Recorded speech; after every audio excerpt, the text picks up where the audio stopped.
LG साहब तो कल के आए हुए हैं, कल के चले जाएंगे।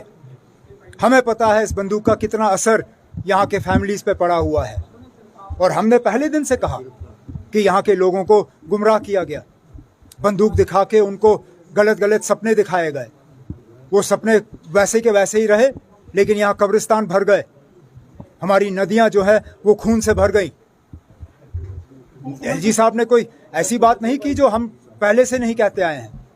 हमने भी पहले ही से ये कहा कि बंदूक उठाना जो है वो जम्मू कश्मीर के फ़ायदे की बात नहीं है, सिर्फ और सिर्फ इससे नुकसान होगा। तो राहुल गांधी ने कहा, मेरा उससे क्या लेना देना ना। आप ये सवाल राहुल गांधी से पूछिए, वो लद्दाख में है, जाहिर सी बात है उनके साथियों ने उनको कुछ बताया होगा। मैं क्या कह सकता हूँ इसमें। इस हुकूमत के खिलाफ हमारी आदत बन गई है।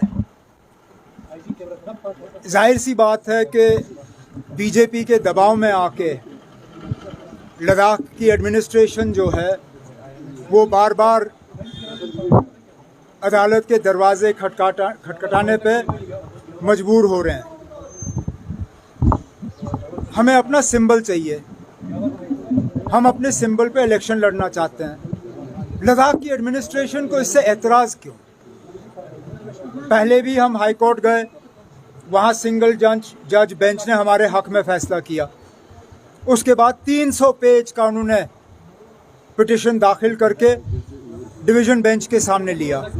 वहाँ पे भी हम अल्लाह के फजल से कामयाब हुए। अब सुनने में आया है कि एक SLP फाइल करने के लिए वो सुप्रीम कोर्ट तक पहुँच गए। आखिरकार ना हिल काउंसिल के इलेक्शन में नेशनल कॉन्फ्रेंस का सिंबल इतना बड़ा इशू बन गया कि उसको सुप्रीम कोर्ट लेना पड़ा। लेकिन चलिए ना, कोई बात नहीं, हमारे वकील तैयार हैं। सुप्रीम कोर्ट इसको एडमिट करे तो हम वहाँ पे भी इंशाल्लाह कामयाबी की उम्मीद लेके जाएंगे। दीजिए, फिर बात करेंगे। अभी तक तो अनाउंस हुआ नहीं। सुना है एक आध कैंडिडेट जो है वो मैदान में उतर चुका है, लेकिन हमें तो अभी इसकी कोई खबर मिली नहीं है। अपनी जगह तैयारी करेंगे, जिस वक्त ये इलेक्शन का ऐलान होगा हम मैदान में उतर जाएंगे। लेकिन बड़ा सवाल ये है कि अगर ULB भी, पंचायत भी, पार्लियामेंट भी, तो असेंबली क्यों नहीं? आखिरकार क्या वजह है कि बार बार जो है बीजेपी असेंबली इलेक्शन से भागने का काम कर रही है? इतना डर क्यों?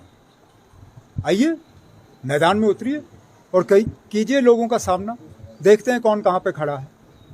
क्या लेना देना उससे? हमारा क्या लेना देना ना। देखिए, क्या पाकिस्तान से पूछ के हम अपने मंत्री बनाते हैं? अगर हम पाकिस्तान से पूछ के अपने मंत्री नहीं बनाते तो फिर हम क्या उम्मीद लेके बैठे हैं कि पाकिस्तान हमसे पूछ के मंत्री बनाए? ये पाकिस्तान का अंदरूनी मामला है, हमें इससे क्या लेना देना। तो कहा, देखना मैं लद्दाख में हूँ नहीं, मुझे पता नहीं कितने साल हो गए लद्दाख गए हुए। लद्दाख की ज़मीनी सतह पे हालत क्या है मैं उसके बारे में आपको कह नहीं सकता हूँ। राहुल गांधी खुद लद्दाख में हैं। मैंने जैसे कहा है, जाहिर सी बात है कि शायद अपने साथियों से उन्होंने कुछ सुना होगा। सुना है तो वही बेहतर बता सकते ना, मैं इसमें कुछ कह नहीं सकता हूँ। हम भी कहते हैं ना, जिन लोगों ने जम्मू कश्मीर के लोगों को गलत रास्ता दिखाया वही कसूरवार हैं। बंदूक किसने लाया? जहां आप खड़े हैं, जिस तंजीम के दफ्तर पे आप खड़े हैं, सबसे ज्यादा कुर्बानियां सिक्योरिटी फोर्सेस के बाद इस तंजीम ने दी हैं। हमारा दफ्तर जो है भरा हुआ है उन लोगों की तस्वीरों से जो पिछले 30-35 सालों में ग्रेनेड, माइन, गोलियों के शिकार हुए हैं। ये आप मुझसे कह रहे हो ना कि यहाँ तबाही का क्या असर रहा है? वो मेरे साथियों से पूछिए, मेरे फैमिली मेंबर से पूछिए, मेरे दोस्तों से पूछिए। हमें पता है ना, एलजी साहब तो कल के आए हुए हैं, कल के चले जाएंगे। हमें पता है इस बंदूक का कितना असर यहाँ के फैमिलीज पे पड़ा हुआ है, और हमने पहले दिन से कहा कि यहाँ के लोगों को गुमराह किया गया, बंदूक दिखा के उनको गलत गलत सपने दिखाए गए।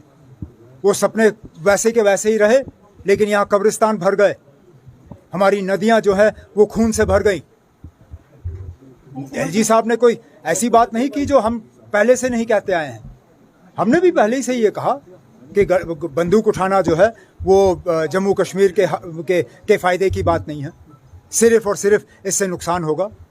और जैसे मैंने आपसे कहा, सिक्योरिटी फोर्सेस के बाद अगर किसी ने इस बंदूक का नुकसान देखा है, वो जम्मू कश्मीर नेशनल कॉन्फ्रेंस है, जहां हज़ारों की तादाद में मेरे साथी जो हैं कुर्बान हुए इन पिछले 30-35